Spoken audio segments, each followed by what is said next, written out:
რაჭაში გემოფესტი დასრულდა. ტურიზმის ეროვნული ადმინისტრაციის ორგანიზებით ფესტივალი 29-30 აგვისტოს ამბროლაურში ახალ სანაპიროზე მასპინძლობდა როგორც ქართველ, ისე უცხოელ ვიზიტორებს.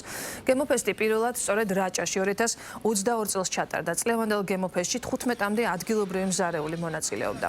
გემოფესტის პარალელურად აგვისტოს დღეები განსაკუთრებით დატვირთული იყო საოჯახო სასტუმროებისათვის. ტურიზმის ეროვნული ადმინისტრაციის ხელმძღვანელის განცხადებით, გემოფესტის მთავარი მიზანიც ის არის, რომ ხელი შეუწყოს ადგილობრივი კულინარიის პოპულარიზაციას და ადგილობრივი მეწარმეების საქმიანობას. გასტრონომიული ფესტივალის შემდეგი ლოკაცია სამცხე-ჯავახეთი იქნება. ძალიან წარმატებით ჩაიარა რაჭაში გემოფესტიმა, ზოგადად ასე ვთქვათ, ზაფხულის ტურნე შევარქვით. გურიიდან აიღო სტარტი, შემდეგ რაჭაში გაიმართა და მომავალ კვირაში 6-7 სექტემბერს უკვე სამცხე-ჯავახეთში, კერძოდ ბორჯომში გელოდებით სამცხე-ჯავახეთის განსაკუთრებული ასე ვთქვათ, უცნობი გემოების დასაგემოვნებლად.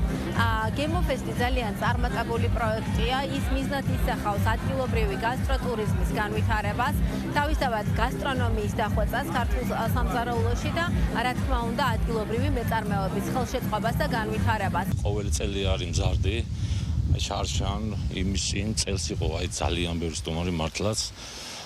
თითქმის საოჯახო სასტუმროები, ისე სასტუმროები არის გადავსებული მთლიანად. რა თქმა უნდა ფესტივალები, ეს გემოფესტივალიც ძალიან დიდ გავლენას ახდენს ზოგადად. და მაგის გამოც მოდიან აქ სტუმრები.